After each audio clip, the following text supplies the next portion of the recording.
안녕하세요, 상암동 형입니다. 제가 영상을 쉬는 동안 제 수조에 오디늄이 퍼져가지고 블루탱을 비롯해서 상당히 많은 물고기들을 잃었습니다. 산호가 있어서 약을 치지 못했는데 그 러스트 엔젤인가?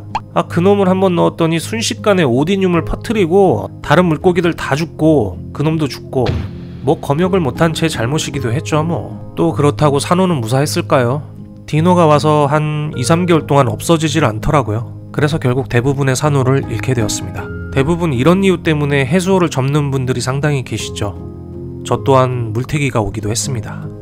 그래서 고민 끝에 물고기를 더 좋아하는 저는 산호를 뺀 F5 수조를 운영하기로 했습니다. 그런데 또 어항 속에 돌덩어리만 덩그러니 있으니 이 또한 별로 기분이 나지 않더라고요. 뭔가 화사함을 살릴 수 있는 방법이 없을까? 고민을 계속 하던 찰나에 1편에서 보셨던 꽃산호에다가 형광색을 한번 입혀봤습니다. 그랬더니 너무 매력적인 거예요. 조명을 받아도 실제 산호처럼 형광 발색을 띠고 말이죠. 다시 해수호에 대한 욕심이 나기 시작을 했습니다. 오늘 F5 수조를 운영하는 분들께 특별한 솔루션을 드리고자 합니다. 영상 끝까지 시청해주세요. 시작합니다.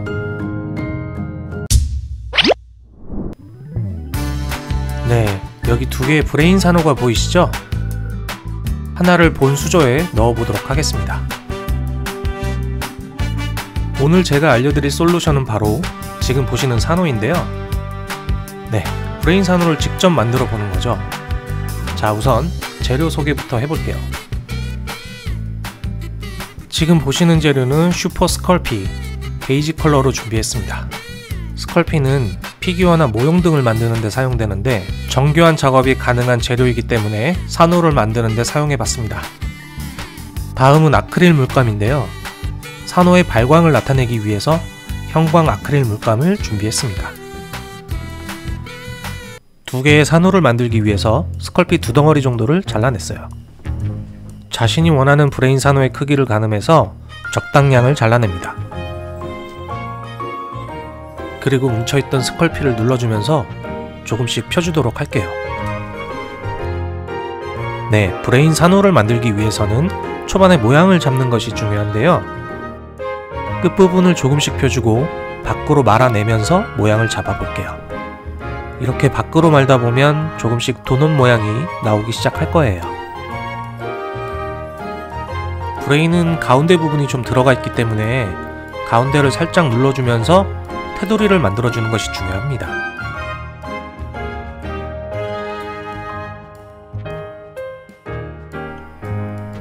어느 정도 모양을 잡고 나면 테두리를 살짝 접어야 자연스럽겠죠? 네, 이렇게 하면 좀 더 자연스러워지는데 실제 산호의 사진을 보면서 작업을 하면 모양 잡기가 더 쉬워질 거예요. 모양을 완성했으면 이제 표면을 다듬어주면서 혹시 모를 틈새가 있는지 확인합니다. 생각보다 슈퍼 스컬피가 작업하기가 정말 쉽네요. 어떤 모양이든 원하는 대로 다 되는 것 같습니다. 슈퍼 스컬피는 오븐에 굽지 않는 이상 절대 굳지 않으니까 여유를 가지고 천천히 디테일 작업을 하신다면 더 좋은 결과를 얻을 수 있을 거예요. 저는 오늘 영상을 찍으며 보여드리기 때문에 최대한 빨리 작업을 해보겠습니다.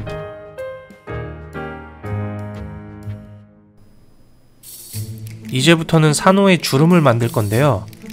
가운데를 중심으로 흠집을 내어주세요. 이런 식으로 전체 테두리 모두를 완성합니다. 갈라진 틈새로 가루가 발생되는데 살살 눌러주면서 전체적으로 다듬어 주셔야 해요. 이걸 나중에 오븐에 구울 건데 안 그러면 그대로 굳어버리기 때문에 이렇게 꼭 다듬어 주셔야 합니다.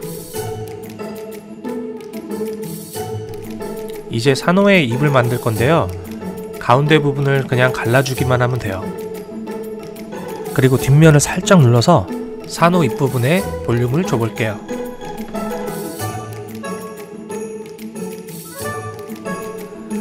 자, 그리고 질감을 좀 더 표현하기 위해서 이번에는 가로로 주름을 줘보도록 하겠습니다.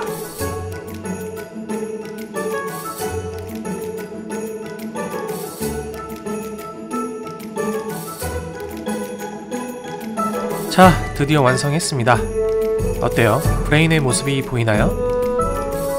자, 이제 완성된 모형을 5분 정도 오븐에 구워보도록 할게요.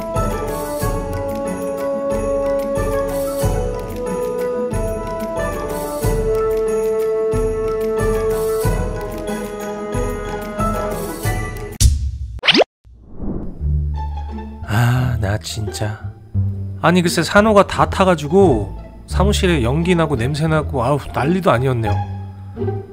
글쎄 방금 전 화면을 보니까 제가 10분으로 설정을 했지 뭐예요. 온도도 200도로 해놓고 이렇게 됐습니다.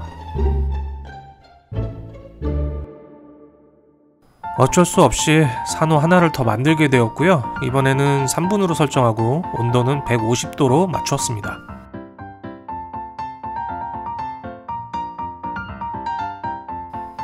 스컬피는 열을 받으면 이렇게 굉장히 딱딱하게 굳어버려요. 모형이 절대 변하지 않죠. 이제 더 정교하게 색을 입혀보도록 하겠습니다. 오늘 제가 준비한 컬러는 블루, 그린, 마젠타, 핑크입니다. 기본 베이스 색을 만들 건데요. 두 가지 컬러를 혼합해서 보라색을 만들어 보도록 하겠습니다. 바탕색을 칠하는 이유는 나중에 최종적으로 형광 그린을 입힐 건데요. 실제 브레인도 보면 안쪽에 색감이 보랏빛도 있고 주황빛도 있고 색이 다양하잖아요. 그래서 그런 산호색처럼 그라데이션한 효과를 주기 위해서입니다.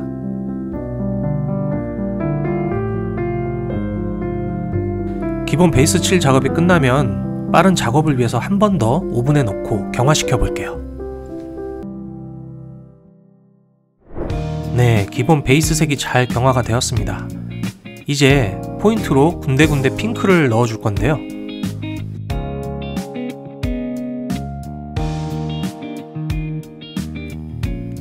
물감은 너무 두껍지 않게 칠해주시고요. 산호 결을 따라서 붓칠을 해주시면 됩니다.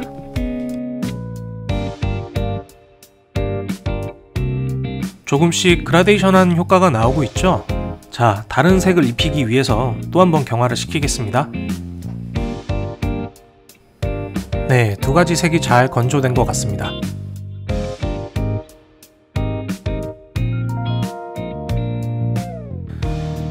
이번에는 노란색을 칠해볼 거예요. 이렇게 자기가 원하는 느낌을 살려서 여러 가지 색을 이용해 보는 거죠. 세상에 하나뿐인 브레인 산호를 만들어 보는 겁니다.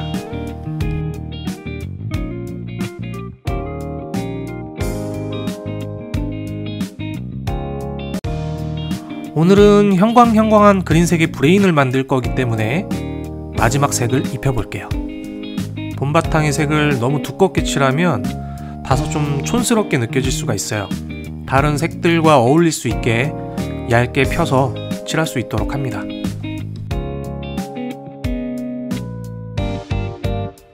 아무래도 촬영을 하며 만들다 보니까 색이 좀 두껍게 발리는 것 같죠?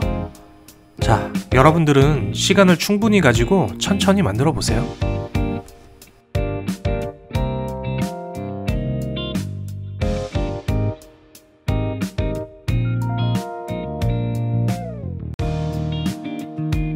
자, 드디어 완성입니다. 이대로 사용해도 되지만 시간이 지나면서 물감이 떨어져 나갈 수 있겠죠? 그래서 마지막 마무리로 코팅제를 입혀줄게요. 저는 시중에서 쉽게 구할 수 있는 바니쉬 유광 코팅제를 사용해봤어요. 반드시 친환경 무독성의 제품인지 확인을 꼭 하세요. 코팅제도 될 수 있으면 얇게 바를 수 있도록 하시고요. 너무 두껍게 바르면 산호의 질감이 떨어질 수 있으니까 유의하시기 바랍니다.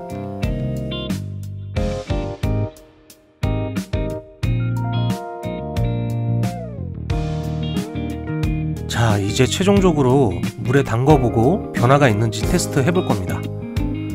아무래도 물고기가 있는 어항에 넣을 건데 조심해서 나쁠 건 없으니까요.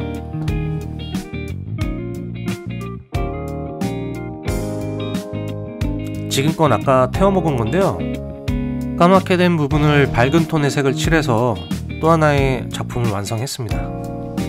까맣게 된 부분을 밝은 톤으로 칠해서 재작업했더니 태운 부분이 감쪽같이 가려졌네요. 꺼내서 손으로 한번 문질러 볼게요. 자, 묻어나오는 것이 없으면 완성한 겁니다. 자, 이제 마지막으로 블루 조명에다가 발색 테스트를 한번 해볼까요? 와, 진짜 산호처럼 형광빛이 돌고 있네요. 네, 오늘 이렇게 두 개의 브레인 산호 만들기를 완성했습니다. 이제 본 어항에 만든 산호를 넣어보도록 하겠습니다.